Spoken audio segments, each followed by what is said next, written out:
ಓಂ ಸಹನಾವವತು ಸಹನೌ ಭುನಕ್ತು ಸಹ ವೀರ್ಯಂಕರವಾವಹೈ ತೇಜಸ್ವಿನಾವಧೀತಮಸ್ತು ಮಾ ವಿದ್ವಿಷಾವಹೈ.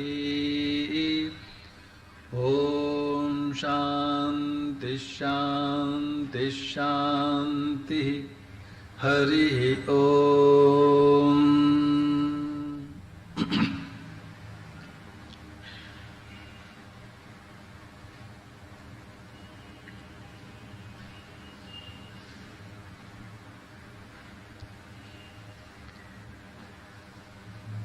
ಮನುಷ್ಯ ಜೀವನ ಅತ್ಯಂತ ಅಪೂರ್ವ ಜೀವನ. ಮನುಷ್ಯ ಜೀವನವೇ ಅತ್ಯಂತ ಶ್ರೇಷ್ಠ ಜೀವನ. ಮನುಷ್ಯನು ಕೂಡ ಪ್ರಾಣಿಗಳಂತೆ ಆಹಾರ ನಿದ್ರಾದಿಗಳಲ್ಲಿ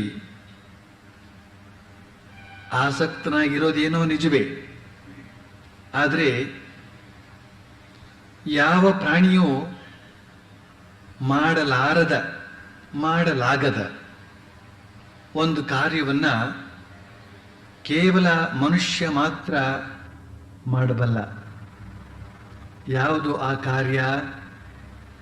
ಆಲೋಚನಾ ಕಾರ್ಯ. ಈ ಆಲೋಚನಾ ಶಕ್ತಿಯಿಂದ ಅವನು ಪ್ರಾಣಿ ಜೀವನವನ್ನ ಮೀರಿ ನಿಲ್ಲಬಲ್ಲ. ಲಲಿತ ಕಲೆಗಳ ವಿನ್ಯಾಸ ಮನುಷ್ಯನಿಂದ ಮಾತ್ರ ಸಾಧ್ಯ. ವೈಜ್ಞಾನಿಕ ಸಂಶೋಧನಾ ಕಾರ್ಯ ಮನುಷ್ಯನಿಂದ ಮಾತ್ರ ಸಾಧ್ಯ. ಅತ್ಯುನ್ನತ ತತ್ವಶಾಸ್ತ್ರಗಳ ನಿರ್ಮಾಣವೇ ಆಗಲಿ, ವಿಮರ್ಶೆಯ ಕಾರ್ಯವೇ ಆಗಲಿ ಮನುಷ್ಯನಿಂದ ಮಾತ್ರ ಸಾಧ್ಯ. ಇದೆಲ್ಲಕ್ಕಿಂತ ಹೆಚ್ಚಾಗಿ ಅತ್ಯುನ್ನತವಾದ ಭಗವದ್ಜ್ಞಾನವನ್ನು ಪಡೆದು ಮುಕ್ತ ಸ್ಥಿತಿಯನ್ನು ಅನುಭವಿಸುವುದಕ್ಕೆ ಮನುಷ್ಯನಿಂದ ಮಾತ್ರ ಸಾಧ್ಯ. ದೇವತೆಗಳು ಕೂಡ ಮುಕ್ತಿಯ ಆನಂದವನ್ನ ಪಡೆಯಬೇಕಾದ್ರೆ ಅವರು ಮತ್ತೆ ಮರ್ತ್ಯ ಲೋಕಕ್ಕೆ ಬರಬೇಕು, ಮಾನವ ಶರೀರವನ್ನೇ ತರಬೇಕು. ಆದ್ದರಿಂದ ಈ ಮಾನುಷ ಜನ್ಮ ಅಂತನ್ನೋದು ಅತ್ಯಂತ ದೊಡ್ಡ ಸೌಭಾಗ್ಯ. ಇಂತಹ ಸೌಭಾಗ್ಯಶಾಲಿಯಾದಂತಹ ಮಾನುಷ ಜನ್ಮವನ್ನ ಪಡೆದರೂ ಕೂಡ ಎಷ್ಟೋ ಜನ ಈ ಜನ್ಮವನ್ನ ನಿಂದಿಸ್ತಾರೆ. ಯಾಕಾದರೂ ಈ ಜನ್ಮ ಬಂತಪ್ಪ ಅಂತ ಗೋಗರಿತಾರೆ. ಮನುಷ್ಯ ಜನ್ಮದ ಮಹತ್ವಿಕತೆಯನ್ನ ಅರಿಯುವ ಪ್ರಯತ್ನವನ್ನೂ ಮಾಡದೆ ಅದನ್ನ ಹಳಿತಾರೆ. ಇದೇ ಮಾನುಷ ಶರೀರದ ಮೂಲಕ ಅತ್ಯಂತ ಶ್ರೇಷ್ಠವಾದ ಲೌಕಿಕ ಭೋಗಗಳನ್ನ ಅನುಭವಿಸೋದಕ್ಕೂ ಸಾಧ್ಯವಿದೆ. ಹಾಗೂ ಅಲೌಕಿಕವಾದಂತಹ ನಿತ್ಯಾನಂದವನ್ನು ಅನುಭವಿಸೋದಕ್ಕೂ ಸಾಧ್ಯವಿದೆ. ಅಲ್ಲದೆ ಈ ಅಲೌಕಿಕ ಆನಂದಗಳ ವ್ಯತ್ಯಾಸ ತಾರತಮ್ಯಗಳನ್ನ ಮನಗಂಡು ಲೌಕಿಕವನ್ನ ತ್ಯಜಿಸಿ ಅಲೌಕಿಕವಾದ ಆಧ್ಯಾತ್ಮಿಕ ಆನಂದವನ್ನ ಪ್ರಾಪ್ತಿ ಮಾಡಿಕೊಳ್ಳೋದಕ್ಕೆ ಸಾಧ್ಯವಾಗೋದು ಕೂಡ ಈ ಮನುಷ್ಯ ಜನ್ಮದಿಂದಲೇ. ಸರ್ವ ಪ್ರಾಣಿ ಸಹಜವಾದಂತಹ ಇಂದ್ರಿಯ ಭೋಗಗಳನ್ನ ತ್ಯಾಗ ಮಾಡೋದಕ್ಕೆ ಸಾಧ್ಯವಾಗೋದು ಮನುಷ್ಯನಿಂದ ಮಾತ್ರ. ದೇವತೆಗಳಿಂದಲೂ ಸಾಧ್ಯವಿಲ್ಲ, ಪ್ರಾಣಿಗಳಿಂದಲಂತೂ ಸಾಧ್ಯವೇ ಇಲ್ಲ. ನಚಿಕೇತನ ಮುಂದೆ ಸಾಕ್ಷಾತ್ ಯಮನೇ ಸರ್ವಭೋಗಗಳನ್ನ ಇಟ್ಟು ಹೇಳ್ತಾನೆ, ನಚಿಕೇತ, ಇಗೋ ಸ್ವರ್ಗೀಯವಾದ ಇಂದ್ರಿಯ ಭೋಗಗಳನ್ನ ನಿನಗೆ ಕೊಟ್ಟಿದ್ದೇನೆ, ಇವುಗಳನ್ನ ಯಥೇಚ್ಛವಾಗಿ ಅನುಭವಿಸು ಅಂತ. ಆದರೆ ನಚಿಕೇತ ಏನು ಹೇಳ್ತಾನೆ? ಈ ಇಂದ್ರಿಯ ಭೋಗಗಳೆಲ್ಲ ವ್ಯಕ್ತಿತ್ವದ ತೇಜಸ್ಸನ್ನೇ ನಾಶಗೊಳಿಸಿ ಬಿಡುವಂಥವುಗಳು. ಇವು ಯಾವೂ ನನಗೆ ಬೇಡ, ಇವೆಲ್ಲ ನಿನಗೇ ಇರಲಿ ಅಂತ. ನಿಜಕ್ಕೂ ನಾವು ನಮ್ಮ ಶತ್ರುಗಳಿಗೂ ಹೆದರಬೇಕಾಗಿಲ್ಲ. ಯಾಕೆ ಅಂದರೆ ಅವರೆಲ್ಲ ಅವರವರ ಮನೆಗಳಲ್ಲಿ ಅವರವರ ತಾಪತ್ರಯಗಳಲ್ಲಿ ಮುಳುಗಿರೋದ್ರಿಂದ ಅವರು ನಮಗೆ ಯಾವಾಗಲೂ ಬಂದು ತೊಂದರೆ ಕೊಡ್ತಾ ಕುಳಿತಿರೋದಕ್ಕೆ ಸಾಧ್ಯವಿಲ್ಲ. ನಾವು ಬೆಂಕಿಗೂ ಹೆದರಬೇಕಾಗಿಲ್ಲ. ಯಾಕೆ ಅಂದರೆ ಅದನ್ನು ನಾವು ಮುಟ್ಟಿದಾಗ ಮಾತ್ರ ಸುಡುತ್ತೆ ಅಷ್ಟೇ. ಸರ್ಪಗಳಿಗೂ ನಾವು ಹೆದರಬೇಕಾಗಿಲ್ಲ. ಯಾಕೆಂದ್ರೆ ಅವುಗಳ ಸುದ್ದಿಗೆ ಹೋಗದೇ ಇದ್ರೆ ಅವು ನಮಗೆ ಏನು ಕೆಡಕು ಮಾಡೋದೇ ಇಲ್ಲ. ಸಿಡಿಲಿಗೂ ನಾವು ಹೆದರಬೇಕಾಗಿಲ್ಲ. ಯಾಕೆಂದ್ರೆ ಆ ಸಿಡಿಲು ಎಷ್ಟೇ ಅಬ್ಬರಿಸಿದರೂ ನಮ್ಮ ಮನೆಗಳ ಮೇಲೆ ಒಂದು ಸಲವೂ ಅದು ಬಂದು ಎರಗಲಿಲ್ಲ. ಅಲ್ಲದೆ ಅದರ ಆರ್ಭಟವೆಲ್ಲ ಎಲ್ಲೋ ಮಳೆಗಾಲದಲ್ಲಿ ಆಗೊಮ್ಮೆ ಈಗೊಮ್ಮೆ.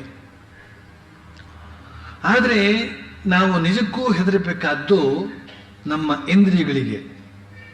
ಇವು ಸದಾ ನಮ್ಮ ಜೊತೆಯಲ್ಲೇ ಇದ್ದುಕೊಂಡು ಹಿಂಸೆ ಕೊಡುತ್ತಲೇ ಇರುತ್ತವೆ.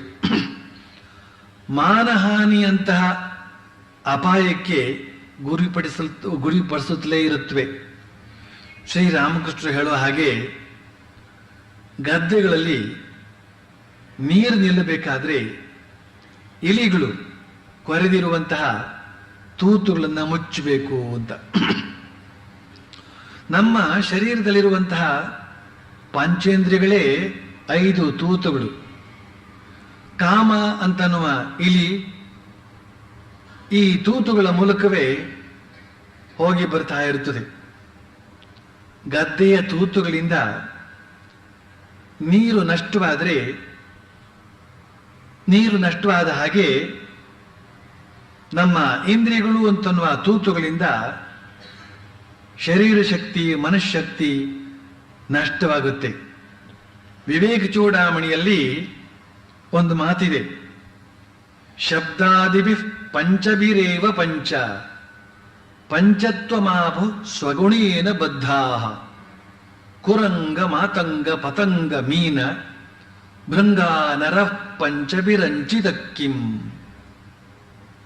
ಕುರಂಗ ಅಂದ್ರೆ ಜಿಂಕೆ, ಮಾತಂಗ ಅಂದ್ರೆ ಆನೆ.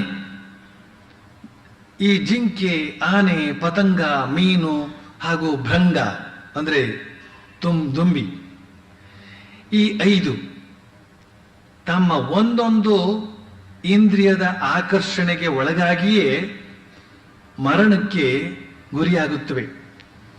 ಇನ್ನು 5 ಇಂದ್ರಿಯಗಳು ಪ್ರಬಲವಾಗಿರುವಂತಹ ಮನುಷ್ಯನ ಪಾಡೇನು ಅಂತ ಆ ವಿವೇಕ ಚೂಡಾಮಣಿಯಲ್ಲಿ ಕೇಳಲಾಗಿದೆ. ಜಿಂಕೆಯ ಕಿವಿ ಅನ್ನುವ ಇಂದ್ರಿಯ ಬಹಳ ಪ್ರಬಲ. ಜಿಂಕೆ ಬೇಡನ ಗಾಯನವನ್ನ ಕಿವಿಗೊಟ್ಟು ಆಲಿಸ್ತಾ ನಿಂತಿರುತ್ತೆ. ಅದನ್ನು ನೋಡಿಕೊಂಡು ಬೇಡ ಅದನ್ನ ಗುರಿ ಇಟ್ಟು ಹೊಡೆದು ಬಿಡ್ತಾನೆ. ಹೀಗೆ ಜಿಂಕೆ ತನ್ನ ಕಿವಿಯ ಚಪಲದಿಂದ ಮರಣಕ್ಕೆ ಗುರಿಯಾಗುತ್ತದೆ. ಆನೆಯ ಚರ್ಮ ಒರಟಾದರೂ ಅದರ ಸ್ಪರ್ಶೇಂದ್ರಿಯ ಬಹಳ ಪ್ರಬಲ. ಅದು ಹೆಣ್ಣಾನೆಯ ಸ್ಪರ್ಶ ಸುಖಕ್ಕಾಗಿ ಹಾತೊರೆಯುತ್ತದೆ. ಆನೆಯನ್ನ ಹಿಡಿಯುವವರು ಈ ದೌರ್ಬಲ್ಯವನ್ನ ಕಂಡುಕೊಂಡು ಹೆಣ್ಣಾನೆಯ ಮೂಲಕ ಗಂಡಾನೆಯನ್ನ ಹಿಡಿದು ಪಳಗಿಸಿ ಬಿಡ್ತಾರೆ. ಹೀಗೆ ಆನೆ ಸ್ಪರ್ಶೇಂದ್ರಿಯದ ಚಪಲಕ್ಕೆ ಗುರಿಯಾಗಿ ಮನುಷ್ಯನ ಕೈಗೆ ಸಿಕ್ಕಿ ಜೀತ ಮಾಡಿ ಸಾಯುತ್ತದೆ. ಪತಂಗದ ಕಥೆಯಂತೂ ನಮಗೆ ಗೊತ್ತೇ ಇದೆ. ಅದರ ಚಕ್ಷುರಿಂದ್ರಿಯದ ಅಂದ್ರೆ ಕಣ್ಣಿನ ಚಪಲ ಬಹಳ ಪ್ರಬಲ. ಅದು ದೀಪದ ಬಣ್ಣದಿಂದ ವಿಶೇಷವಾಗಿ ಆಕರ್ಷಿತವಾಗುತ್ತದೆ. ದೀಪ ಅನ್ನೋದು ಸುಡುವ ಅಗ್ನಿ ಅನ್ನುವ ವಿವೇಕವನ್ನೇ ಕಳೆದುಕೊಂಡು ಬಿಡುತ್ತದೆ.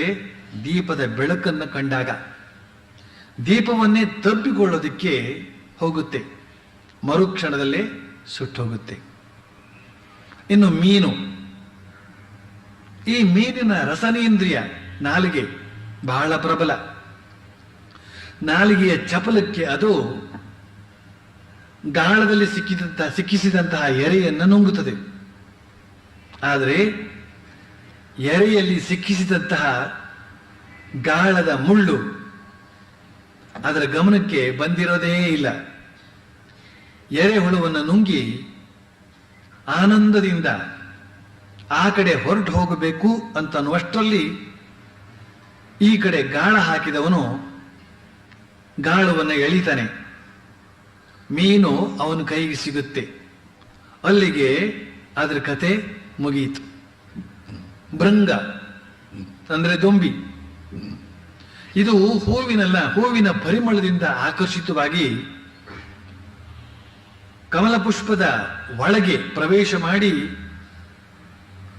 ಅಲ್ಲಿ ಆನಂದದಿಂದ ಜೇನು ಹೀರ್ತಾ ಕುಳಿತಿರುತ್ತೆ. ಸಂಜೆ ಆಗುತ್ತಲೇ ಕಮಲ ಮುಚ್ಚಿಕೊಳ್ಳುತ್ತೆ. ದುಂಬಿ ಒಳಗಡೆ ಸಿಕ್ಕೊಂಡಿರುತ್ತೆ. ಯೋಚನೆ ಮಾಡುತ್ತೆ, ಈಗ ಮುಚ್ಚಿದ್ರೇನಂತ ನಾಳೆ ಬೆಳಿಗ್ಗೆ ತೆರೀತದಲ್ಲ, ಆಗ ಹೊರಗೆ ಬರುತ್ತೇನೆ ಅಂತ. ಸೂರ್ಯೋದಯ ಆಗದ ಕೂಡಲೇ ಕಮಲ ಅರಳುತ್ತೆ, ಹಾರಿ ಹೋಗ್ತೇನೆ ಅಂತ ಭಾವಿಸ್ತಾ ಇರುತ್ತೆ. ಆದರೆ ಅದೇ ರಾತ್ರಿ ಕೆಲವು ಆನೆಗಳು ಬಂದು ಜಲಕ್ರೀಡೆ ಆಡುವಾಗ ಆ ಕಮಲಗಳ ದಂಟುಗಳನ್ನು ಕಿತ್ತು ದಡದ ಮೇಲೆ ಎಸೆದುವೋ, ಕಮಲ ಬಾಡಿತೋ. ಆದ್ರಿಂದ ಮರುದಿನ ಸೂರ್ಯೋದಯ ಆದರೂ ಕೂಡ ಕಮಲ ಮಾತ್ರ ಅರಳೇ ಇಲ್ಲ. ಆದ್ರಿಂದ ದುಂಬಿ ಅಲ್ಲೇ ಅವಸಾನವನ್ನು ಕಾಣಬೇಕಾಯಿತು.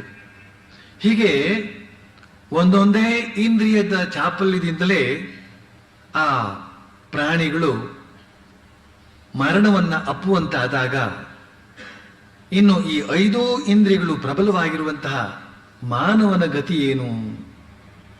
ಇಲ್ಲಿ ಈ ಮಧ್ಯೆ ಈ ಇಂದ್ರಿಯ ಭೋಗಗಳ ದುಷ್ಪರಿಣಾಮ, ಆತ್ಮ ಸಂಯಮದ ಮಹತ್ವ, ಬ್ರಹ್ಮಚರ್ಯದ ಸ್ವರೂಪ, ಬ್ರಹ್ಮಚರ್ಯದ ಅವಶ್ಯಕತೆ, ಇವುಗಳನ್ನೆಲ್ಲ ಇಷ್ಟೊಂದು ವಿವರವಾಗಿ ನಾವು ವಿವೇಚನೆ ಮಾಡ್ತಾ ಇರುವಾಗ ನಮ್ಮಲ್ಲಿ ಎಷ್ಟೋ ಜನರಿಗೆ ಅನಿಸಬಹುದು ಏನು ಅಂತಂದ್ರೆ, ಈ ಬಗೆಯ ಬ್ರಹ್ಮಚರ್ಯ, ಆತ್ಮ ಸಂಯಮ ಅಂತನೋ ಮಾತೆಲ್ಲ ಜನಸಾಮಾನ್ಯರು ಅನುಸರಿಸಬಹುದಾದಂತಹ ಮಾತಲ್ಲ ಅಂತ.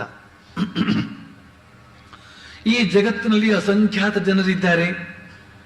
ಅವರೆಲ್ಲ ಈ ಬ್ರಹ್ಮಚರ್ಯವನ್ನು ಪಾಲಿಸಿಕೊಂಡೇ ಜೀವಿಸ್ತಾ ಇದ್ದಾರೇನು ಅಂತ ಅನಿಸಬಹುದು. ಇಲ್ಲಿ ನಾವು ಒಂದು ವಿಷಯವನ್ನ ಖಡಾಖಂಡಿತವಾಗಿ ತಿಳಿದಿರಬೇಕು. ಏನು ಅಂತಂದ್ರೆ, ಈ ಬ್ರಹ್ಮಚರ್ಯ ಅಂತನ್ನುವ ಮಹಾನ್ ಆದರ್ಶ ಜನಸಾಮಾನ್ಯರಿಂದ ಸಾಧ್ಯವಾಗುವಂಥದ್ದಲ್ಲವೇ ಅಲ್ಲ. ಗುಬ್ಬಚ್ಚಿಗಳಿಂದ ಬ್ರಹ್ಮಚರ್ಯ ಪಾಲನೆಯನ್ನು ನಿರೀಕ್ಷಿಸೋಣವೇ? ಆದ್ರಿಂದ ಈ ಬ್ರಹ್ಮಚರ್ಯ ಅಂತನ್ನುವ ಅಮೂಲ್ಯವಾದ ಆದರ್ಶ ಯಾರಿಗಾಗಿ ಅಂತ ಕೇಳಿದ್ರೆ, ಯಾರು ಮಹೋನ್ನತ ಜೀವನವನ್ನು ನಡೆಸಬೇಕು ಅಂತ ಇಷ್ಟಪಡ್ತಾರೋ, ಯಾರು ಪರಮ ಪರಿಶುದ್ಧ ಜೀವನದ ಶಾಂತಿ ಸೌಖ್ಯವನ್ನ ಅನುಭವಿಸಬೇಕು ಅಂತನ್ನುವ ಉದ್ದೇಶವಿಟ್ಕೊಂಡಿದ್ದಾರೋ ಅಂತಹ ವ್ಯಕ್ತಿಗಳಿಗೆ ಮಾತ್ರ ಈ ಬ್ರಹ್ಮಚರ್ಯ ಅಂತನ್ನುವ ಮಹಾನ್ ಆದರ್ಶ ಅನ್ವಯವಾಗುತ್ತೆ. ಉಳಿದವರೆಲ್ಲ ಈಗಿರುವಂತೆಯೇ ಉಂಡು ತಿಂದು ತೇಗಿ ಭೋಗಿಸಿ ನಲಿದಾಡ್ಲಿ. ಭಗವಂತ ಪ್ರತಿಯೊಬ್ಬರಿಗೂ ಅವರವರ ಮನಸ್ಸಿಗೆ ಬಂದಂತೆ ಬದುಕುವ ಸ್ವಾತಂತ್ರ್ಯ ಕೊಟ್ಟಿದ್ದಾನೆ ಅನ್ನೋದನ್ನ ನಾವು ಚೆನ್ನಾಗಿ ಗಮನಿಸಿದ್ರೆ ಗೊತ್ತಾಗುತ್ತೆ. ಸ್ವೇಚ್ಛಾಚಾರಿಗಳಾಗಿ ಮನ ಬಂದಂತೆ ಜೀವಿಸಬಾರದು ಅಂತನ್ನುವ ವಿಷಯದಲ್ಲಿ ಭಗವಂತ ಕಠಿಣನಾಗಿದ್ದ ಪಕ್ಷದಲ್ಲಿ ಜನ ಹಾಗೆ ನಡೆದುಕೊಂಡಾಗ ತಕ್ಷಣವೇ ಭಗವಂತ ಅಲ್ಲಿಗೆ ಬಂದು ಅವ್ರ ಕೈ ಹಿಡಿದು ತಪ್ಪಿಸಿಬಿಡ್ಬೇಕಾಗಿತ್ತು, ತಪ್ಪಿಸಬಹುದಾಗಿತ್ತು. ಆದರೆ ಅವನು ಹಾಗೆ ವೈಯಕ್ತಿಕ ಜೀವನದಲ್ಲಿ ಮಧ್ಯ ಪ್ರವೇಶಿಸುವುದು ಕಂಡು ಬರ್ತಾ ಇಲ್ಲ. ಆದರೆ ಹೀಗಂದ ಮಾತ್ರಕ್ಕೆ ಭಗವಂತ ಸ್ವೇಚ್ಛಾಚಾರಿಗಳನ್ನೆಲ್ಲ ತಮ್ಮ ಸ್ವೈರ ಜೀವನವನ್ನು ನಡೆಸಿಯೂ ಸುಖವಾಗಿರುವುದಕ್ಕೆ ಬಿಟ್ಟುಬಿಟ್ಟಿದ್ದಾನೆ ಅಂತ ತಿಳಿದುಕೊಳ್ಬಾರದು. ಭಗವಂತ ಅತ್ಯುತ್ತಮವಾದ ವೇದಗಳನ್ನು ಕೊಟ್ಟಿದ್ದಾನೆ, ಶಾಸ್ತ್ರಗಳನ್ನು ಕೊಟ್ಟಿದ್ದಾನೆ. ಜೀವನದಲ್ಲಿ ನಾವು ಹೇಗಿದ್ರೂ ಸರಿ ಅಲ್ಲ ಅನ್ನೋದನ್ನೆಲ್ಲ ಈ ಶಾಸ್ತ್ರಗಳ ಮೂಲಕ ತಿಳಿಸ್ತಾ ಇದ್ದಾನೆ. ತನ್ನ ಪ್ರತಿನಿಧಿಗಳಾದಂತಹ ಸಾಧು ಸಂತರಿಂದ ಜನತೆಗೆ ಬೋಧಿಸ್ತಾ ಇರ್ತಾನೆ. ಇಷ್ಟಾದರೂ ಜನ ಅತಿಭೋಗ ಸ್ವೇಚ್ಛಾಚಾರದ ಜೀವನ ನಡೆಸಿದರೆ ಅದರ ಭೀಕರ ದುಷ್ಪರಿಣಾಮ ಇದ್ದೇ ಇದೆ. ಭೋಗದೊಂದಿಗೆ ರೋಗ ಸೇರಿಕೊಂಡೇ ಇರುತ್ತೆ. ಭೋಗದ ಅಂತ್ಯದಲ್ಲಿ ರೋಗ, ಯೋಗದ ಅಂತ್ಯದಲ್ಲಿ ಆನಂದ. ಇದು ಭಗವಂತ ಹಾಕಿರುವ ಅನಿವಾರ್ಯ ನಿಯಮ. ಈ ಜಗತ್ತಿನಲ್ಲಿ ಜನ್ಮ ತಾಳಿದ ವಿಶೇಷ ವ್ಯಕ್ತಿಗಳು ಕಠಿಣ ಆದರ್ಶವಾದ ಬ್ರಹ್ಮಚರ್ಯವನ್ನು ಪಾಲಿಸಲಿ, ಮಿಕ್ಕವರು ಕೈಲಾಗದೇ ಇರೋದ್ರಿಂದ ಹಿತವಾಗಿ ಮಿತವಾಗಿ ಭೋಗವನ್ನು ಅನುಭವಿಸಲಿ. ಆದರೆ ತೊಂದರೆ ಬಂದಿರೋದೆಲ್ಲಿ ಅಂತಂದ್ರೆ ಈ ಜನರ ಅತಿಭೋಗದಲ್ಲಿ. ಈ ಭೋಗದ ಸ್ವಭಾವವೇ ಹಾಗೆ. ಒಮ್ಮೆ ಭೋಗಿಸೋದಕ್ಕೆ ಮನಸ್ಸು ಮಾಡಿದರೆ ಅದು ಮನುಷ್ಯನನ್ನ ಅತಿರೇಕಕ್ಕೆ ಎಳೆದುಕೊಂಡು ಹೋಗಿಬಿಡುತ್ತೆ, ಎಳೆದುಕೊಂಡು ಹೋಗದೇ ಇರೋದಿಲ್ಲ. ಈ ಬಗೆಯ ಅತಿಭೋಗದ ಕಾರಣ ಏನು ಅಂತಂದ್ರೆ ಹೃದಯ ಮನಸ್ಸುಗಳಿಗೆ ಸರಿಯಾದ ಶಿಕ್ಷಣ ಸಿಕ್ಕಿಲ್ಲ, ಸರಿಯಾದ ತರಬೇತಿ ದೊರಕಿಲ್ಲ. ಇಂತಹ ಶಿಕ್ಷಣ ಹಾಗೂ ತರಬೇತಿಯನ್ನ ಕೊಡೋದಕ್ಕಾಗಿಯೇ ಭಗವಂತ ವಿಧಿ ನಿಷೇಧಗಳಿಂದ ಕೂಡಿದಂತಹ ಶಾಸ್ತ್ರಗಳನ್ನು ಕೊಟ್ಟಿದ್ದಾನೆ. ಅವುಗಳನ್ನು ಬೋಧಿಸುವಂತಹ ಸಜ್ಜನರನ್ನೂ ಇಟ್ಟಿದ್ದಾನೆ. ಆದರೆ ಜನ ಈ ಬೋಧನೆಗಳನ್ನ ಸದುಪಯೋಗ ಪಡಿಸಿಕೊಳ್ಳದೆ ಹೋದ್ರೆ ಅದು ಭಗವಂತನ ತಪ್ಪಲ್ಲ. ಈಗ ಈ ಬ್ರಹ್ಮಚರ್ಯದ ವಿಷಯವನ್ನ ಯಾಕೆ ಆರಿಸಿಕೊಳ್ಳಲಾಗಿದೆ ಅಂತ ಕೇಳಿದ್ರೆ, ನಮ್ಮ ಈ ಆಶ್ರಮಕ್ಕೆ ಬರುವವರಲ್ಲಿ ಹೆಚ್ಚಿನವರು ಆಧ್ಯಾತ್ಮಿಕ ಜೀವನವನ್ನ ಗಂಭೀರ ಭಾವದಿಂದ ಸ್ವೀಕರಿಸಿದವರು. ಇವರೆಲ್ಲ ನಮ್ಮ ಆಶ್ರಮಕ್ಕೆ ಬಂದು ಇಲ್ಲಿನ ಪವಿತ್ರವಾದ ವಾತಾವರಣದಲ್ಲಿ ಮಿಂದು ಆಧ್ಯಾತ್ಮಿಕ ಸ್ಫೂರ್ತಿಯನ್ನು ಪಡಿತಾರೆ ಮತ್ತು ಇದೇ ಬಗೆಯ ಪವಿತ್ರ ಜೀವನವನ್ನು ನಡೆಸಿ ಕೃತಾರ್ಥರಾಗಬೇಕು ಅಂತ ಸ್ಫೂರ್ತಿಗೊಳ್ತಾರೆ. ಆದರೆ ಅವರೆಲ್ಲ ಆಶ್ರಮದಲ್ಲಿಯೇ ಇದ್ಬಿಡೋ ಹಾಗಿಲ್ಲ. ಹೊರಗೆ ವಿಶಾಲ ಜಗತ್ತಿಗೆ ಹೋಗ್ತಾರೆ, ಅಲ್ಲಿನ ಕಾಮಕಾಂಚನಗಳ ಬೆಡಗನ್ನು ನೋಡ್ತಾರೆ, ಅಲ್ಲಿನ ಅತಿವಿಲಾಸಿಗಳನ್ನ ನೋಡ್ತಾರೆ. ಆ ಅತಿವಿಲಾಸಿಗಳ ಭೋಗಪರವಾದ ಮಾತುಗಳನ್ನು ಕೇಳ್ತಾರೆ. ಸರಿ, ಅವರ ಮನಸ್ಸು ಕೂಡ ಆ ಕಡೆ ಸ್ವಲ್ಪ ವಾಲಿ ಬಿಡುವ ಸಂದರ್ಭ. ಈ ಕಡೆ ಬಂದಾಗ ಈ ಕಡೆ ವಾಲುತ್ತೆ, ಆ ಕಡೆ ಹೋದಾಗ ಆ ಕಡೆ ವಾಲುತ್ತೆ. ಆದರೆ ವಿಲಾಸಿಗಳ ವಿಷಯವೇ ಬೇರೆ. ಅವರ ಮನಸ್ಸು ಆ ಕಡೆ ಕೇವಲ ವಾಲಿಕೊಂಡಿರೋದಲ್ಲ, ಅಲ್ಲೇ ಬಿದ್ದುಕೊಂಡಿರುತ್ತೆ. ಆದ್ರಿಂದ ಅವರೆಲ್ಲ ಈ ಕಡೆ ಬರುವ ಸಂಭವವೇ ಇಲ್ಲ. ಆದರೆ ಈ ಕಡೆ ಬಂದು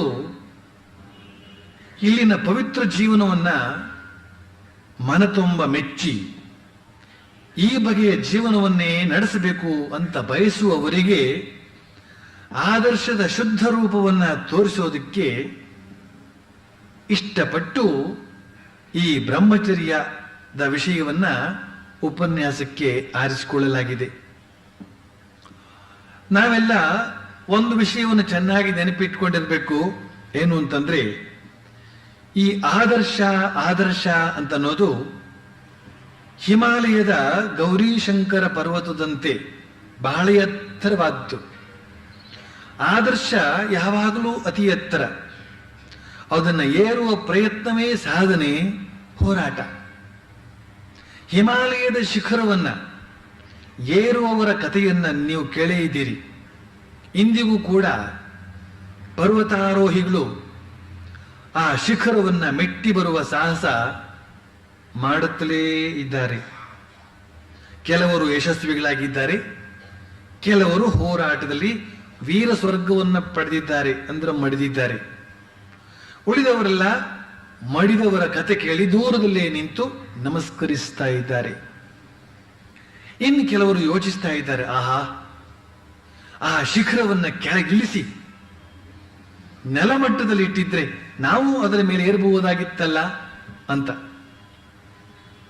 ಆದರೆ ಆ ಶಿಖರವನ್ನ ಕೆಳಗೆ ಇಳಿಸೋದಕ್ಕೂ ಸಾಧ್ಯವಿಲ್ಲ. ಒಂದು ಪಕ್ಷ ಅದನ್ನು ಇಳಿಸಿದರೆ ಅದು ಶಿಖರವಾಗಿ ಉಳಿಯುವುದಕ್ಕೂ ಸಾಧ್ಯವಿಲ್ಲ.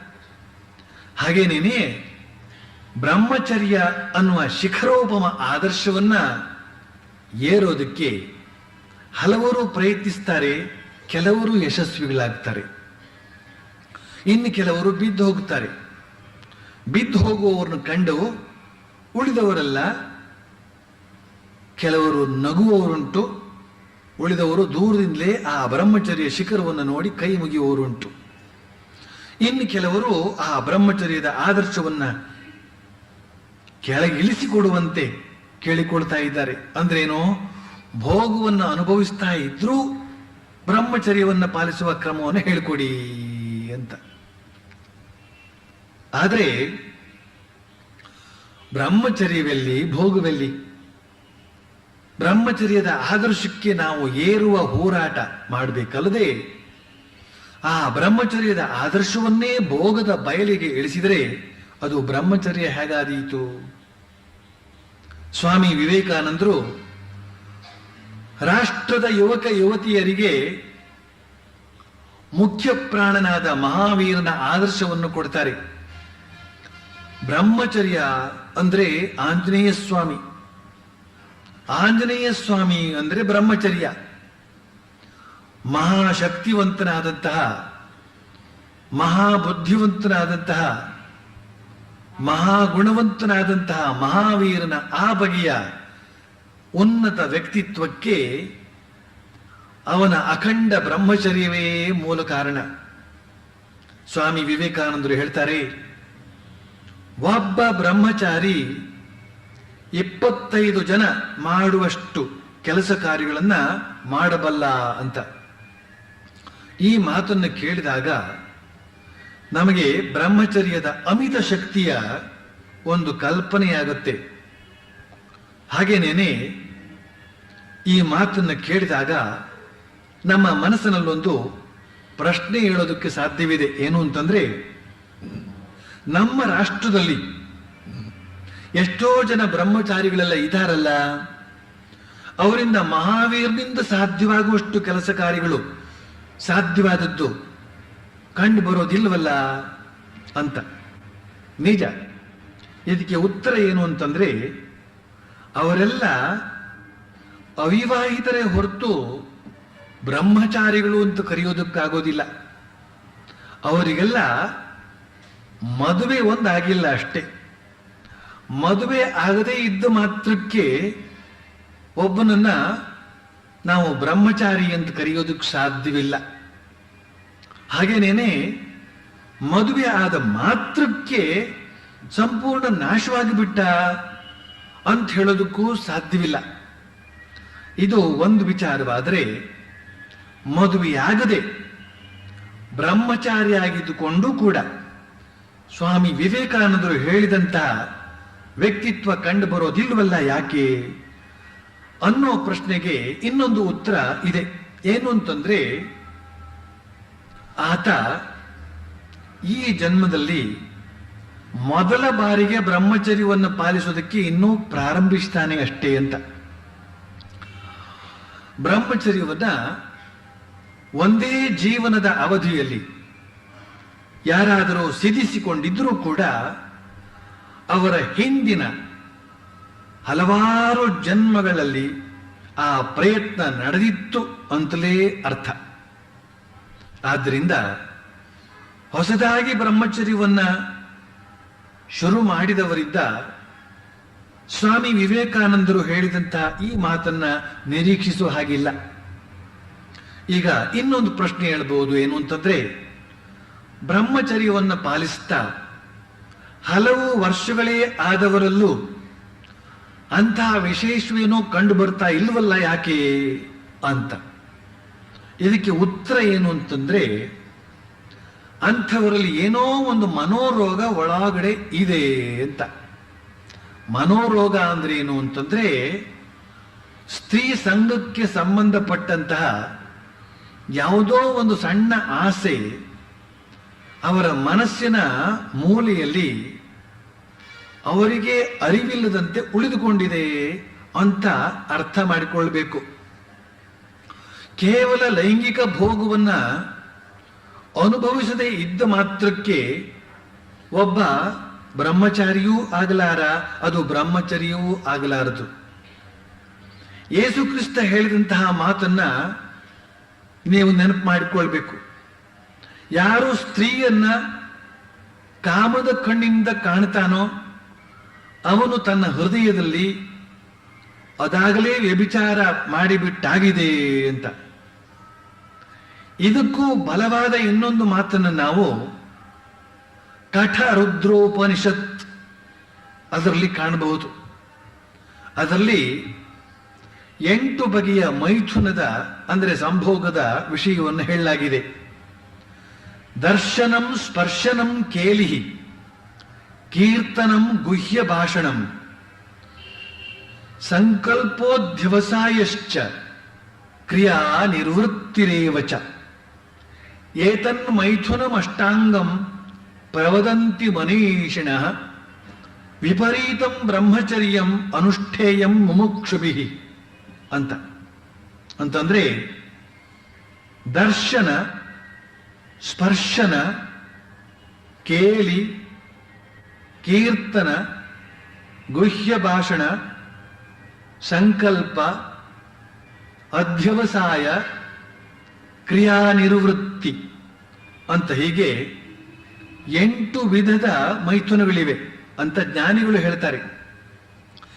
ಯಾರು ಮುಮುಕ್ಷುಗಳಾಗಿ ಸಾಕ್ಷಾತ್ಕಾರದ ಗುರಿಯ ಕಡೆಗೆ ಮುಂದುವರಿಯಬೇಕಾಗಿದೆಯೋ ಅವರು ಈ ಅಷ್ಟಾಂಗ ಮೈಥುನಗಳನ್ನ ತ್ಯಜಿಸಿ ಬ್ರಹ್ಮಚರ್ಯವನ್ನ ಪಾಲಿಸಬೇಕು ಅಂತ. ಮುಮುಕ್ಷುಗಳಾದವರು ಇವುಗಳನ್ನ ಬಿಡಬೇಕು ಅಂತನ್ನೋದನ್ನ ನೆನಪಿಟ್ಕೊಂಡಿರ್ಬೇಕು. ದರ್ಶನಂ ಸ್ಪರ್ಶನಂ ಕೇಲಿಹಿ, ಕೀರ್ತನಂ ಗುಹ್ಯ ಭಾಷಣಂ, ಸಂಕಲ್ಪೋಧ್ಯವಸಾಯಶ್ಚ ಕ್ರಿಯಾ ನಿವೃತ್ತಿರೇವಚ. ದರ್ಶನ ಅಂದ್ರೆ ನೋಡೋದು. ಏನನ್ನು ನೋಡೋದು? ಯುವಕ ಯುವತಿಯನ್ನೇ ಆಗಲಿ, ಯುವತಿ ಯುವಕನನ್ನೇ ಆಗಲಿ ನೋಡಿದರೆ ಸಾಕು, ಅದು ಒಂದು ಬಗೆಯ ಮೈಥುನ ಅಂತ ಹೇಳ್ತಾರೆ. ಆದರೆ ಕೇವಲ ನೋಡುವುದು ಮೈಥುನ ಅಲ್ಲ ಅಂತನ್ನೋದನ್ನ ನೆನಪಿಟ್ಕೊಂಡಿರ್ಬೇಕು. ಕಾಮದೃಷ್ಟಿಯಿಂದ ನೋಡುವುದು ಮಾತ್ರವೇ ಮೈಥುನದ ಜಾತಿಗೆ ಸೇರುತ್ತೆ. ಉದಾಹರಣೆಗೆ, ಅಣ್ಣ ಯುವತಿಯಾದ ತಂಗಿಯನ್ನು ನೋಡ್ತಾನೆ, ತಂಗಿ ಯುವಕನಾದ ಅಣ್ಣನನ್ನು ನೋಡ್ತಾಳೆ. ಆದರೆ ಅಲ್ಲಿ ಕಾಮದೃಷ್ಟಿ ಇರೋದಿಲ್ಲ. ಹಾಗೇನೇನೆ ಇತರ ಯುವಕರನ್ನ ಅಥವಾ ಯುವತಿಯರನ್ನ ಇದೇ ಸೋದರ ದೃಷ್ಟಿಯಿಂದ ನೋಡಿದ್ದು ಕೂಡ ಮೈಥುನದ ವರ್ಗಕ್ಕೆ ಸೇರೋದಿಲ್ಲ. ಆದರೆ ಸೋದರ ಸೋದರಿ ದೃಷ್ಟಿಯಿಂದಲಾದರೂ ಕೂಡ ತುಂಬಾ ನೋಡ್ತಾ ಕುಳಿತಿರಬಾರದು. ಇನ್ನು ಸ್ಪರ್ಶನ ಅಂದ್ರೆ ಮುಟ್ಟೋದು,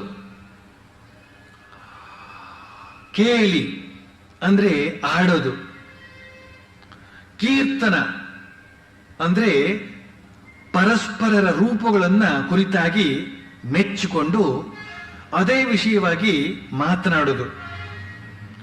ಯುವಕರು ಯುವತಿಯರ ಶರೀರದ ಅಂಗನ್ಯಾಸಗಳ ಕುರಿತಾಗಿ ಮಾತಾಡಿಕೊಳ್ಳೋದು, ಯುವತಿಯರು ಯುವಕರ ಅಂಗ ಪ್ರತ್ಯಂಗಗಳ ಸೌಂದರ್ಯದ ಕುರಿತಾಗಿ ಮಾತಾಡಿಕೊಳ್ಳೋದು, ಇದೆಲ್ಲ ಕೀರ್ತನ.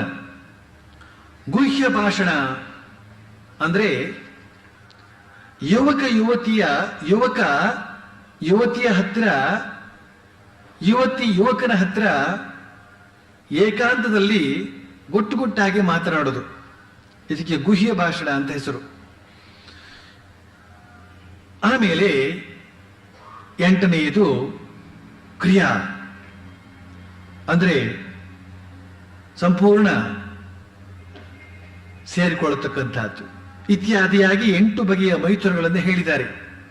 ಇವನ್ನೆಲ್ಲ ಆಲೋಚನೆ ಮಾಡಿ ನೋಡಿದಾಗ ಮದುವೆ ಆಗದೇ ಬ್ರಹ್ಮಚರ್ಯವನ್ನು ಪಾಲಿಸುವವರು ಕೂಡ ಕೇವಲ ಶಾರೀರಿಕವಾಗಿ ಪರಸ್ಪರ ದೂರ ಇದ್ರೂ ಕೂಡ ಕಣ್ಣು ಕಿವಿ ಮಾತುಗಳ ಮೂಲಕವೇ ಮೈಥುನಾದಿಗಳನ್ನು ಆಚರಿಸಿ ಬ್ರಹ್ಮಚರ್ಯ ಭಂಗವಾಗಿರಬಹುದಲ್ಲ. ವೀರ್ಯ ಶಕ್ತಿ ಅಂತನ್ನೋದು ಓಜಶಕ್ತಿಯಾಗಿ ಪರಿವರ್ತಿತಗೊಂಡರೆ ಮಾತ್ರ ಅವನೀಗ ಅಖಂಡ ಬ್ರಹ್ಮಚಾರಿ. ಓಜಶಕ್ತಿಯಾಗಿ ಪರಿವರ್ತಿತವಾಗದೆ ಹೋದರೆ ಅವನೊಬ್ಬ ಬಲಿಷ್ಠನಾದ ಗೂಳಿ ಅಷ್ಟೇ. ಬ್ರಹ್ಮಚರ್ಯವನ್ನ ಪಾಲಿಸೋದ್ರಿಂದಾಗಿ ಅವನಲ್ಲಿ ಸಕಲ ಸದ್ಗುಣಗಳು ವ್ಯಕ್ತವಾಗ್ತಾ ಬರಬೇಕು. ಇಂತಹ ಬ್ರಹ್ಮಚರ್ಯ ಅಂತನ್ನೋದು ಆಧ್ಯಾತ್ಮಿಕ ಜೀವನಕ್ಕಂತೂ ಬೇಕೇ ಬೇಕು, ಅಲ್ಲದೆ ಲೌಕಿಕ ಜೀವನಕ್ಕೂ ಬೇಕು. ಲೌಕಿಕ ಜೀವನವೇ ಆಗಲಿ, ಪಾರಮಾರ್ಥಿಕ ಜೀವನವೇ ಆಗಲಿ ಯಶಸ್ವಿಯಾಗಬೇಕಾದ್ರೆ ಬ್ರಹ್ಮಚರ್ಯ ಬೇಕೇ ಬೇಕು, ವೀರ್ಯ ಶಕ್ತಿ ಬೇಕೇ ಬೇಕು. ಡಾಕ್ಟರ್ ನಿಕೋಲಸ್ ಎಂಬ ಪಾಶ್ಚಾತ್ಯ ವೈದ್ಯ ಒಬ್ಬ ಹೇಳ್ತಾನೆ, ಲೈಂಗಿಕ ಭೋಗವನ್ನ ಕಡಿಮೆ ಮಾಡಿಕೊಳ್ಳೋದ್ರಿಂದ ಶರೀರ ಶಕ್ತಿ, ಮನಃಶಕ್ತಿ ಹಾಗೂ ಆಧ್ಯಾತ್ಮಿಕ ಶಕ್ತಿ ಅಂತನ್ನೋದು ತುಂಬಾ ಗಮನಾರ್ಹವಾದ ರೀತಿಯಲ್ಲಿ ವೃದ್ಧಿಗೊಳ್ಳುತ್ತದೆ ಅಂತ. ಶ್ರೀರಾಮಕೃಷ್ಣರು ಹೇಳ್ತಾರೆ, ಮನುಷ್ಯ ತನ್ನ ವೀರ್ಯ ಶಕ್ತಿಯನ್ನ ಓಜಶಕ್ತಿಯಾಗಿ ಪರಿವರ್ತಿಸೋದಕ್ಕೆ ಸಮರ್ಥನಾದಾಗ ಅವನ ಬುದ್ಧಿಯಲ್ಲಿ ಪರಮಾತ್ಮನ ಜ್ಯೋತಿರ್ಮಯ ಮೂರ್ತಿ ಪ್ರತಿಫಲಿಸೋದಕ್ಕೆ ಶುರುವಾಗುತ್ತೆ. ಹೇಗೆ ಅಂದ್ರೆ, ಗಾಜಿನ ಹಿಂದೆ ಪಾದರಸವನ್ನು ಲೇಪಿಸಿದಾಗ ಆ ಕನ್ನಡಿಯಲ್ಲಿ ನಮ್ಮ ಪ್ರತಿಬಿಂಬ ಕಾಣುವ ಹಾಗೆ ವೀರ್ಯ ಶಕ್ತಿ ಎಂಬ ಪಾದರಸವನ್ನ ಲೇಪಿಸಿದ ಬುದ್ಧಿ ಕನ್ನಡಿಯಂತಾಗುತ್ತದೆ. ಮನುಷ್ಯ ತನ್ನ ಹೃದಯದಲ್ಲಿ ಪರಮಾತ್ಮನ ಜ್ಯೋತಿರ್ಮಯ ಮೂರ್ತಿಯನ್ನ ಧರಿಸಿದಾಗ ಅವನು ಏನನ್ನು ಬೇಕಾದರೂ ಸಾಧಿಸೋದಕ್ಕೆ ಸಮರ್ಥನಾಗ್ತಾನೆ. ಅವನು ಯಾವ ಕೆಲಸವನ್ನು ಕೂಡ ಯಶಸ್ವಿಯಾಗಿ ನಿರ್ವಹಿಸಬಲ್ಲ ಅಂತ ಹೇಳ್ತಾರೆ. ಶ್ರೀರಾಮಕೃಷ್ಣರು ಶ್ರೇಷ್ಠವಾದ ರಾಷ್ಟ್ರ ನಿರ್ಮಾಣ ಮಾಡಬೇಕೆಂಬ ಅವರು, ಶ್ರೀರಾಮಕೃಷ್ಣರು ಶ್ರೇಷ್ಠವಾದ ರಾಷ್ಟ್ರ ನಿರ್ಮಾಣ ಮಾಡಬೇಕು ಅಂತನ್ನುವರು ಶ್ರೀರಾಮಕೃಷ್ಣರ ಈ ಮಾತನ್ನ ಗಮನ ಕೊಟ್ಟು ಕೇಳಬೇಕು. ಹಿಂದೂಗಳಲ್ಲಿ ಬ್ರಾಹ್ಮಣ, ಕ್ಷತ್ರಿಯ, ವೈಶ್ಯ, ಶೂದ್ರ ಅಂತನ್ನುವ ಪ್ರಧಾನವಾದ 4 ವರ್ಣಗಳಿವೆ. ನಾನು ಇಲ್ಲಿ ಶೂದ್ರ ಅಂತನ್ನುವ ಪದವನ್ನು ಬಳಸಿದಾಗ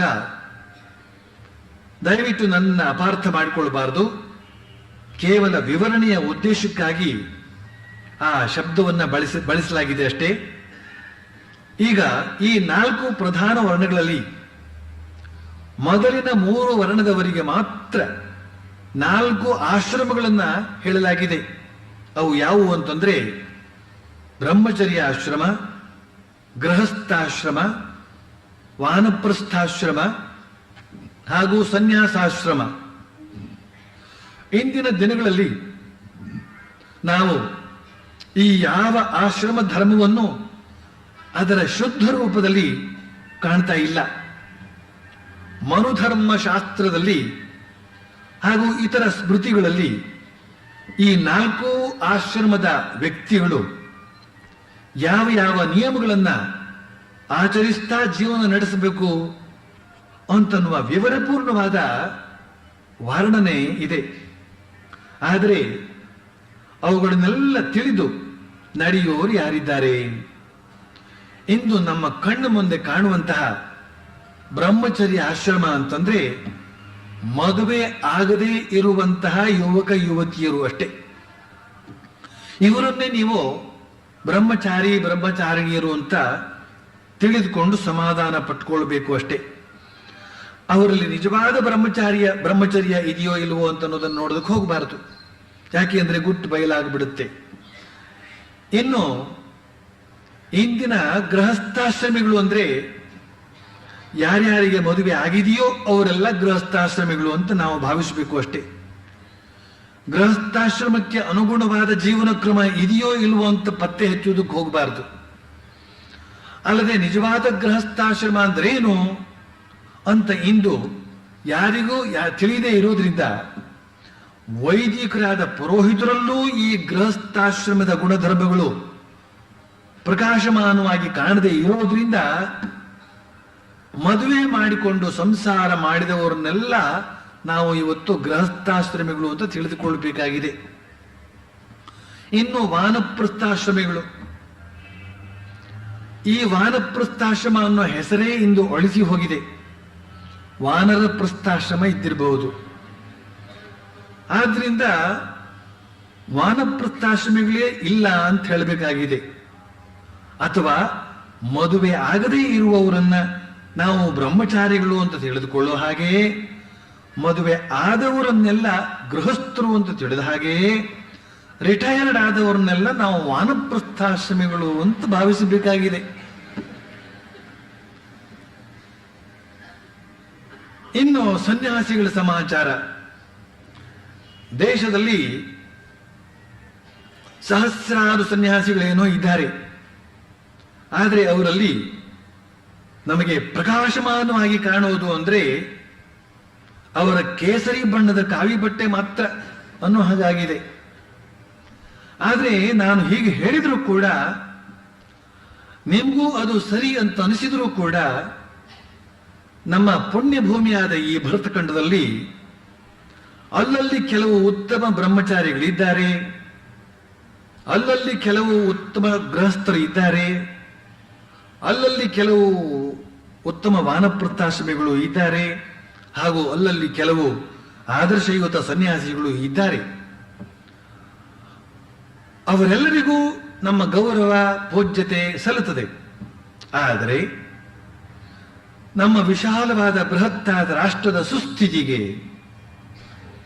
ಈ ಕೆಲವು ಮಂದಿ ಬ್ರಹ್ಮಚಾರಿಗಳು, ಗೃಹಸ್ಥರು, ಸನ್ಯಾಸಿಗಳು ಏನು ಮಾಡಲಾರರು, ಸಾಲದು ಅಂತನ್ನೋದನ್ನ ನಾನು ಬಾಯಿ ಬಿಚ್ಚಿ ಹೇಳಬೇಕಾಗಿಲ್ಲ. ಹಾಗಾದ್ರೆ ಇಂತಹ ಶ್ರೇಷ್ಠ ಗುಣಮಟ್ಟದ ಬ್ರಹ್ಮಚಾರಿಗಳನ್ನ, ಗೃಹಸ್ಥರನ್ನ, ಸನ್ಯಾಸಿಗಳನ್ನ ಹೆಚ್ಚಿಸೋದಕ್ಕೆ ಉಪಾಯ ಏನು ಅಂತ ಕೇಳಿದ್ರೆ, ಬ್ರಹ್ಮಚರ್ಯದ ಆದರ್ಶವನ್ನ ಇನ್ನಷ್ಟು ತೀವ್ರಗೊಳಿಸಬೇಕು, ಇನ್ನಷ್ಟು ಎತ್ತಿ ಹಿಡಿಯಬೇಕು. ಬ್ರಹ್ಮಚಾರಿಗಳು, ವಾನಪ್ರಸ್ಥಾಶ್ರಮಿಗಳು ಹಾಗೂ ಸನ್ಯಾಸಿಗಳು ಅತ್ಯಂತ ಕಟ್ಟುನಿಟ್ಟಾದ ಪರಿಪೂರ್ಣ ಬ್ರಹ್ಮಚರ್ಯವನ್ನ ಪಾಲಿಸಲೇಬೇಕು. ಆದರೆ ಗೃಹಸ್ಥರಿಗೆ ಮಾತ್ರ ಸ್ವಲ್ಪ ರಿಯಾಯಿತಿ. ಆದರೆ ಅವರಲ್ಲೂ ಬ್ರಹ್ಮಚರ್ಯದ ಆದರ್ಶದ ಕಡೆಗೆ ಗಮನ ಇರಬೇಕು. ಮತ್ತು ಅವರು ಕೂಡ ಒಂದಲ್ಲ ಒಂದು ದಿನ ಪರಿಪೂರ್ಣ ಬ್ರಹ್ಮಚರ್ಯ ಪಾಲನೆ ಮಾಡುವ ಸ್ಥಿತಿಗೆ ಬರಬೇಕು.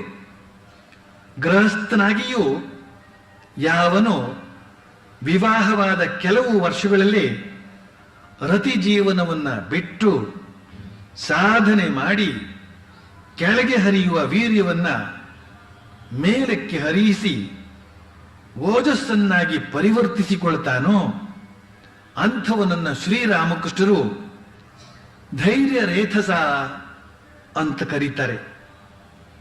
ಮದುವೆಯಾಗದೆ ಅಖಂಡ ನೈಷ್ಠಿಕ ಬ್ರಹ್ಮಚರ್ಯ ಪಾಲನೆ ಮಾಡುವವನು ಓಜಸ್ವಿ ಆಗೋದು ತುಂಬಾ ಸುಲಭ. ಆದರೆ ವಿವಾಹವಾಗಿ ರತಿಸುಖದ ಅನುಭವ ಮಾಡಿಕೊಂಡು ಬಳಿಕ ಅದರಿಂದ ಪಾರಾಗಬಲ್ಲ ಧೀರನನ್ನ ಶ್ರೀರಾಮಕೃಷ್ಣರು ಧೈರ್ಯ ರೇತಸ ಅಂತ ಕರೆದದ್ದು ತುಂಬಾ ಸೂಕ್ತವಾಗಿದೆ. ಈ ಬ್ರಹ್ಮಚರ್ಯದ ಆದರ್ಶ ಅಂತನ್ನೋದು ಕೇವಲ ಸಾಧು ಸನ್ಯಾಸಿಗಳಿಗೆ ಮಾತ್ರ ಮೀಸಲಾದದ್ದು ಅಂತ ಯಾರೂ ತಿಳಿಯಬಾರದು.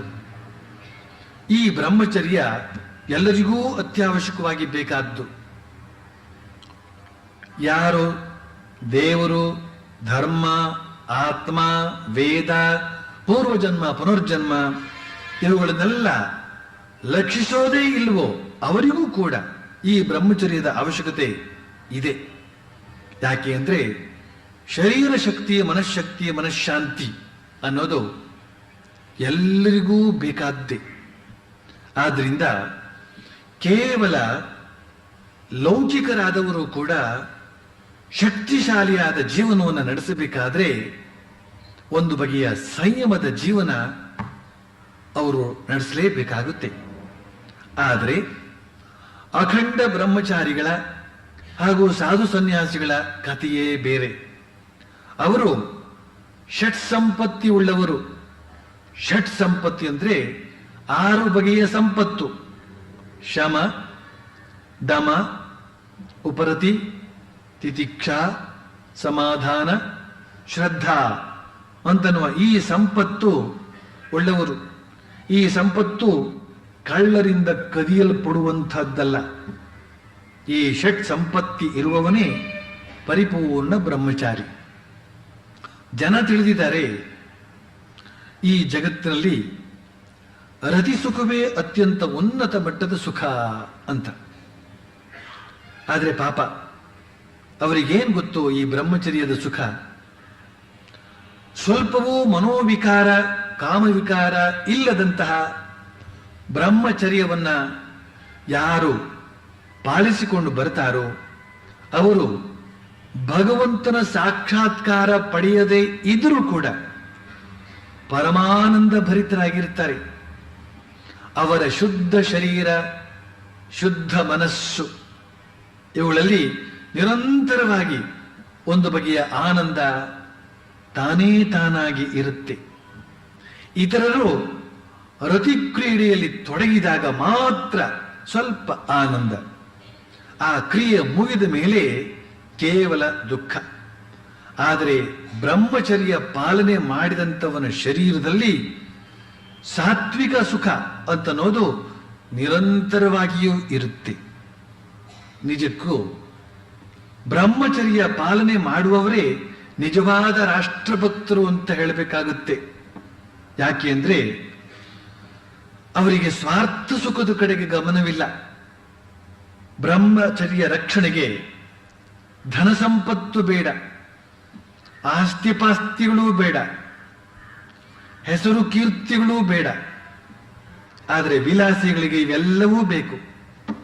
ವಿಲಾಸಿಗಳಿಗೆ ರಾಷ್ಟ್ರದ ಕಡೆಗೆ ಗಮನವಿಲ್ಲ.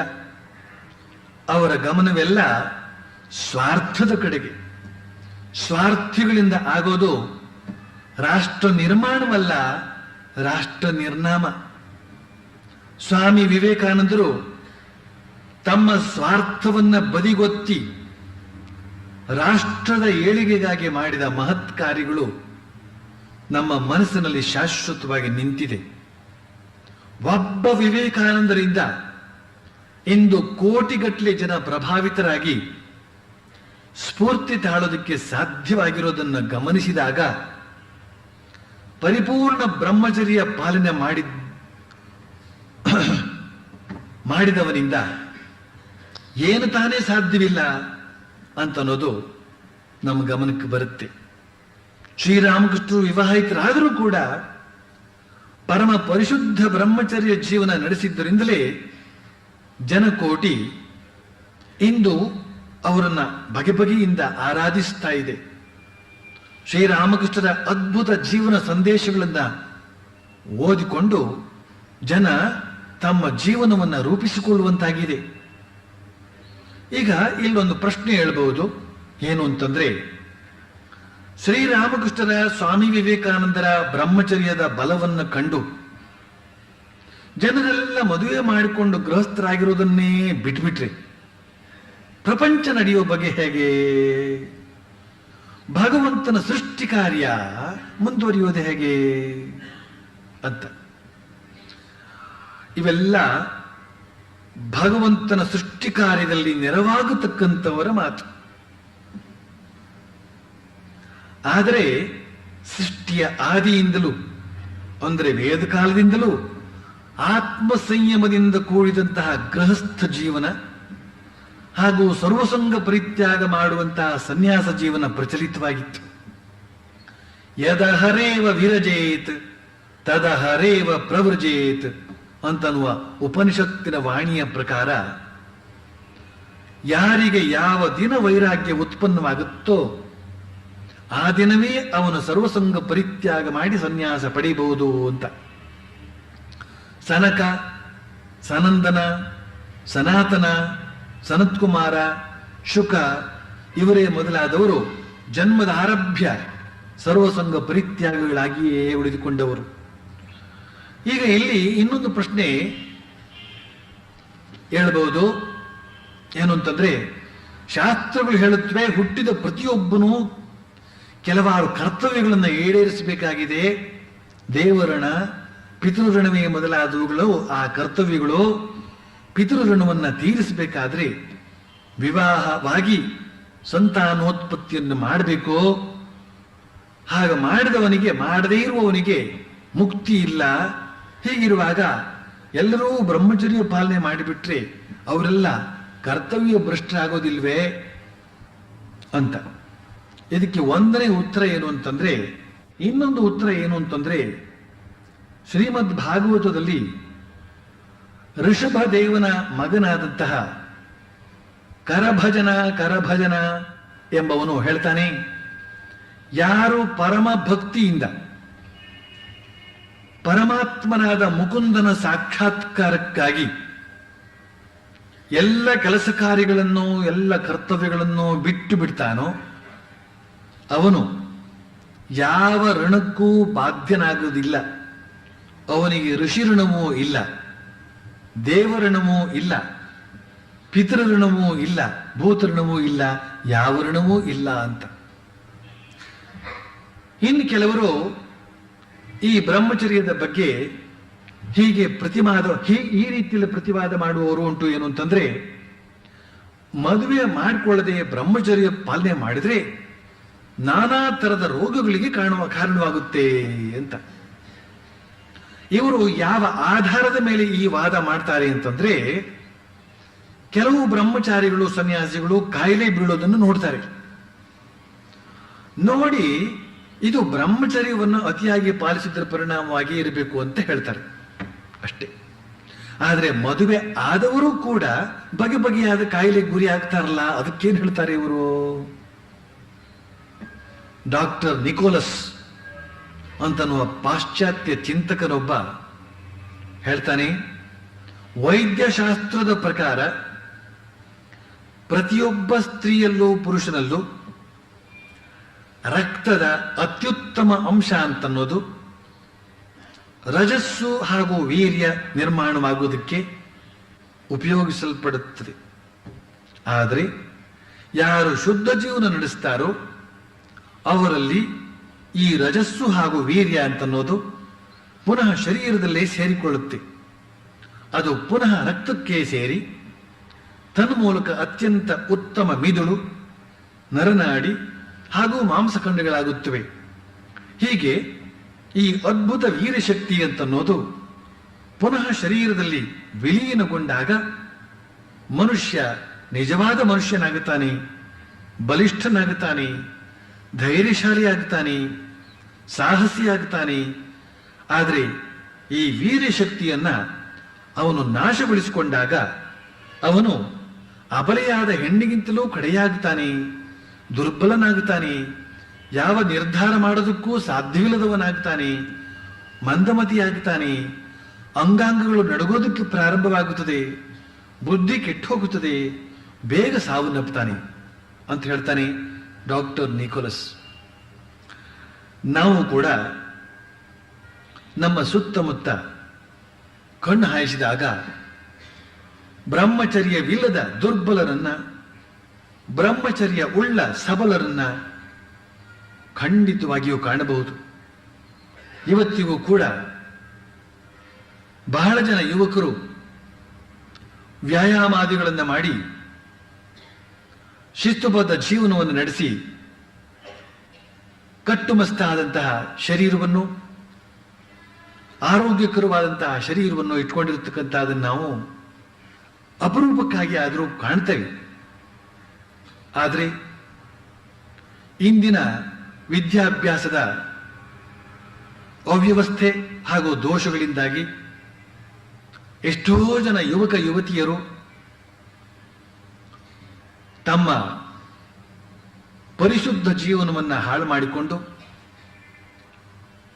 ಅತ್ಯಂತ ದುರ್ಬಲರು, ಮೇಧಾಶಕ್ತಿರಹಿತರು ಆಗಿರ್ತಕ್ಕಂಥದ್ದನ್ನ ಬಹಳಷ್ಟು ಕಾಣ್ತಾ ಇದ್ದೇವೆ.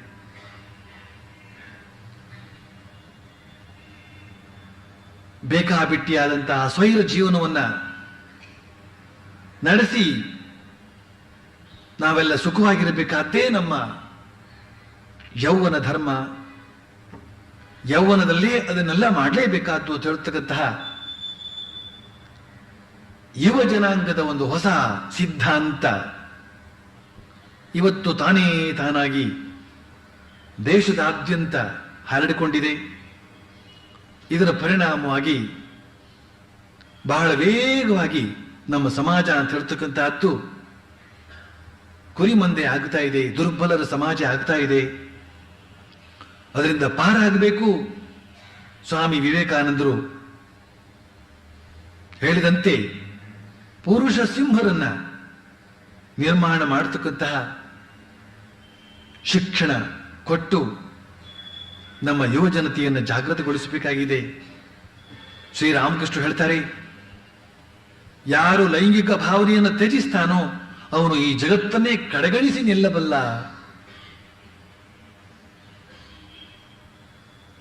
ಅಂತಹ ಒಂದು ಪುರುಷ ಸಿಂಹ ಸದೃಶವಾದಂತಹ ವ್ಯಕ್ತಿತ್ವ ಅವನದ್ದಾಗುತ್ತೆ. ಯಾರಲ್ಲಿ ಇದಾಗಿಲ್ಲವೋ ಅವನ ಬ್ರಹ್ಮಚರ್ಯದ ಪಾಲನೆಯಲ್ಲಿ ಏನೋ ದೋಷ ಇದೆ ಅಂತಲೇ ಅರ್ಥ. ಶ್ರೀರಾಮಕೃಷ್ಣ ಹೇಳಿದಂಥ ಈ ಮಾತು ನಿಜಕ್ಕೂ ಬಹಳ ಮನನೀಯವಾದದ್ದು.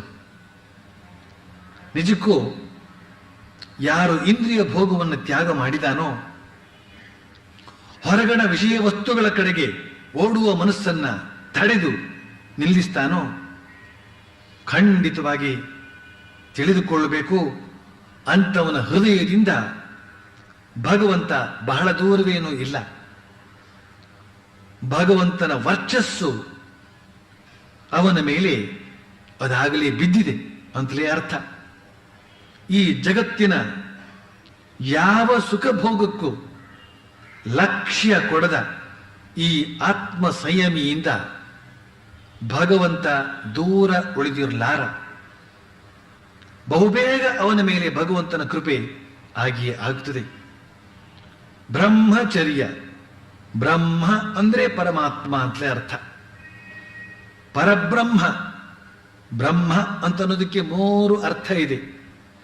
ಒಂದು ಪರಬ್ರಹ್ಮ ಅಂತ, ಇನ್ನೊಂದು ವೇದ ಅಂತ, ಇನ್ನೊಂದು ವೀರ್ಯ ಅಂತ. ಬ್ರಹ್ಮ ಅಂತಂದ್ರೆ ಪರಬ್ರಹ್ಮ ಅಂತನ್ನುವ ಅರ್ಥ ಮಾಡಿಕೊಂಡಾಗ ಚರ್ಯ ಅಂತ ಅನ್ನೋದಕ್ಕೆ ಏನು ಅರ್ಥ ಬರುತ್ತೆ? ಬ್ರಹ್ಮಾನುಸಂಧಾನ, ಪರಮಾತ್ಮಾನುಸಂಧಾನ ಅಂತ ಅರ್ಥ ಬರುತ್ತೆ. ಬ್ರಹ್ಮ ಅಂದ್ರೆ ವೇದ ಅಂತನ್ನುವ ಅರ್ಥ ಬಂದಾಗ ಚರ್ಯ ಅಂತ ಅನ್ನೋದಕ್ಕೆ ಏನು ಅರ್ಥ ಬರುತ್ತೆ? ವೇದಾಭ್ಯಾಸ, ಶಾಸ್ತ್ರಾಭ್ಯಾಸ ಅಂತನ್ನುವ ಅರ್ಥ ಬರುತ್ತೆ. ಬ್ರಹ್ಮ ಅಂದ್ರೆ ವೀರ್ಯ ಅಂತನ್ನುವ ಅರ್ಥ ಬಂದಾಗ ಚರ್ಯ ಅಂತನ್ನೋದಕ್ಕೆ ಏನು ಅರ್ಥ ಬರುತ್ತೆ? ವೀರ್ಯ ರಕ್ಷಣೆ ಅಂತನ್ನುವ ಅರ್ಥ ಬರುತ್ತೆ. ಈ ರೀತಿಯಲ್ಲಿ ಸದ್ಗ್ರಂಥ ಅಧ್ಯಯನವನ್ನು ಮಾಡ್ತಾ ವೀರ್ಯವನ್ನು ರಕ್ಷಣೆ ಮಾಡಿಕೊಳ್ತಾ ಪರಬ್ರಹ್ಮ ಅನುಸಂಧಾನದಲ್ಲೇ ಇರತಕ್ಕಂಥವನ ಹೃದಯದಲ್ಲಿ ಆ ಪರಮಾತ್ಮ ಓಡಿ ಬಂದು ಆವಿರ್ಭವಿಸುವುದಕ್ಕೆ ಕಾತರನಾದರೆ ಅದರಲ್ಲಿ ಆಶ್ಚರ್ಯವೇನೂ ಇಲ್ಲ. ಖಂಡಿತವಾಗಿಯೂ ಬಹುಬೇಗ ಅಂಥವನ ಮೇಲೆ ಭಗವಂತನ ಕೃಪೆ ಆಗಿಯೇ ಆಗುತ್ತೆ. ಆಗ ಅವನು ತನ್ನ ಪ್ರತಿಯೊಂದು ರೋಮ ಕೂಪದಲ್ಲೂ ಶ್ರೀರಾಮಕೃಷ್ಣರು ಹೇಳುವಂತೆ ಅಪಾರವಾದ ಆನಂದವನ್ನು ಅನುಭವಿಸ್ತಾ ಇರ್ತಾನೆ. ಅವನು ಅನುಭವಿಸುವ ಆನಂದದ ತೀವ್ರತೆ ಅದೆಷ್ಟು ತೀವ್ರ ಅಂತಂದ್ರೆ, ಅವನು ಆ ಆನಂದದಲ್ಲಿ ಲೀನನಾಗಿ ಬಾಹ್ಯ ಪ್ರಜ್ಞೆಯನ್ನೇ ಕಳೆದುಕೊಳ್ಳುವಂತಾಗುತ್ತೆ. ಭಾವ ಸಮಾಧಿಯ ಮೂಲಕ ನಿರಂತರ ಆನಂದವನ್ನು ಅನುಭವಿಸುವಂತಾಗುತ್ತೆ. ಇಂತಹ ಅತ್ಯುನ್ನತವಾದ ಆನಂದವನ್ನು ನಾವು ಅನುಭವಿಸುವಂತಾಗಬೇಕಾದ್ರೆ ಯಾವ ಇಂದ್ರಿಯ ಭೋಗಗಳು ಕೊನೆಗೆ ಮನುಷ್ಯನನ್ನ ದುರ್ಭರ ದುಃಖ ಸಾಗರದಲ್ಲಿ ಮುಳುಗಿಸಿ ಬಿಡುತ್ತವೋ ಅಂತಹ ಇಂದ್ರಿಯ ಭೋಗಗಳನ್ನು ಅತ್ಯಂತ ನಿಷ್ಠುರರಾಗಿ ಬಿಟ್ಟು ಬಿಡಬೇಕಾಗುತ್ತೆ. ಇಂತಹ ಅತ್ಯುತ್ತಮವಾದ ಆನಂದವನ್ನು ನಾವು ಅನುಭವಿಸುವಂತಾಗಬೇಕಾದ್ರೆ ಒಂದೆರಡು ದಿನದ ಡಾಂಭಿಕತನದ ತ್ಯಾಗದಿಂದ ಸಾಧ್ಯವಿಲ್ಲ. ಹೊರಗೆ ತ್ಯಾಗಿಯ ಸೋಗು ಹಾಕಿಕೊಂಡು ಒಳಗೆ ಉಗುಳು ನುಂಗುವ ಮಿಥ್ಯಾಚಾರದ ತ್ಯಾಗದಿಂದಲೂ ಸಾಧ್ಯವಿಲ್ಲ. ಮನಸ್ಸಿನ ಮೂಲೆಯಲ್ಲಿರುವ ಕೂದಲೆಳೆಯಷ್ಟು ಆಸೆಯನ್ನು ಬುಡಸಹಿತ ಕಿತ್ತೆಸೆಯಬೇಕಾಗುತ್ತೆ. ಇಂತಹ ತ್ಯಾಗ ಕಾರ್ಯದಲ್ಲಿ ನಾವೇನಾದರೂ ಯಶಸ್ವಿಗಳಾದರೆ ಆಗ ನಮಗೆ ಅರಿವಾಗುತ್ತೆ, ನಾವು ಇಲ್ಲಿಯವರೆಗೆ ಈ ಕ್ಷುದ್ರ ಇಂದ್ರಿಯದಿಂದ ಅನುಭವಿಸಿದ ಆನಂದವೆಲ್ಲ ಸಮುದ್ರದಲ್ಲಿನ ಒಂದು ಹನಿಯಷ್ಟು ಮಾತ್ರ ಅಂತ. ಇಂತಹ ತ್ಯಾಗ ಕಾರ್ಯದಲ್ಲಿ ನಾವೇನಾದರೂ ಯಶಸ್ವಿಗಳಾದರೆ ಆಗ ನಮಗೆ ಅರಿವಾಗುತ್ತೆ, ನಮ್ಮ ಈ ರಕ್ತ ಮಾಂಸಗಳ ಶರೀರ ಅಂತನ್ನೋದು ಭಗವಂತನ ವಾಸಕ್ಕೆ ಯೋಗ್ಯವಾದ ದಿವ್ಯ ಶರೀರವಾಗಿ ಪರಿವರ್ತಿತಗೊಂಡಿದೆ ಅಂತ. ಇಂತಹ ಅಂತಸತ್ವವನ್ನು ಉಳ್ಳಂತಹ ಜನರನ್ನ ಹೊಂದಿರುವಂತಹ ರಾಷ್ಟ್ರವೇ ಶ್ರೇಷ್ಠ ರಾಷ್ಟ್ರ. ಇಂತಹ ತೇಜಸ್ವಿಗಳು ಓಜಸ್ವಿಗಳು ಆದ ವ್ಯಕ್ತಿಗಳಿಂದ ಮಾತ್ರವೇ ಆದರ್ಶ ರಾಷ್ಟ್ರದ ನಿರ್ಮಾಣ ಸಾಧ್ಯ. ಸ್ವಾರ್ಥತೆ, ಸಂಕುಚಿತತೆ, ಅಪ್ರಾಮಾಣಿಕತೆ, ಸ್ವೇಚ್ಛಾಚಾರ, ಕಾಮುಕತೆ, ಅಧಿಕಾರ ಲಾಲಸೆ ಇವುಗಳೇ ಮೊದಲಾದಂತಹ ರಾಕ್ಷಸೀ ಗುಣಗಳಿಂದ ಕೂಡಿದ ಜನರೊಂದಿಗೆ ಸದಾಚಾರ, ಸೌಶೀಲ್ಯ, ಸತ್ಯಸಂಧತೆ, ಪರಿಶುದ್ಧತೆ, ನಿಸ್ವಾರ್ಥತೆ, ವಿಶ್ವಭ್ರಾತೃತ್ವ ಇವೇ ಮೊದಲಾದಂತಹ ದೈವೀ ಗುಣಗಳಿಂದ ಕಂಗೊಳಿಸುವ ವ್ಯಕ್ತಿಗಳನ್ನ ಹೋಲಿಸಿ ನೋಡಿದಾಗ ರಾಷ್ಟ್ರೋತ್ಥಾನ, ರಾಷ್ಟ್ರ ನಿರ್ಮಾಣ ಯಾರಿಂದ ಸಾಧ್ಯ ಅನ್ನೋದು ನಮಗೆ ಗೋಚರಿಸೋದಿಲ್ವೇ? ಆದ್ರಿಂದ ಅಂತಹ ಶ್ರೇಷ್ಠ ವ್ಯಕ್ತಿಗಳ ನಿರ್ಮಾಣವಾಗುವಂತೆ ಎಲ್ಲ ತಾಯಿ ತಂದೆಯರು ಜಾಗೃತರಾಗಿ ತಮ್ಮ ಹೊಣೆಯನ್ನ ಅರಿತು ತಮ್ಮ ಯುವ ಜನಾಂಗವನ್ನ ಶ್ರೇಷ್ಠ ವ್ಯಕ್ತಿಗಳ ನಿರ್ಮಾಣದತ್ತ ಪ್ರಯತ್ನ ಮಾಡ್ತಾ ಇರಬೇಕು ಅಂತ ಹೇಳಿ ನನ್ನ ಇಂದಿನ ಉಪನ್ಯಾಸವನ್ನು ಮುಗಿಸ್ತೇನೆ.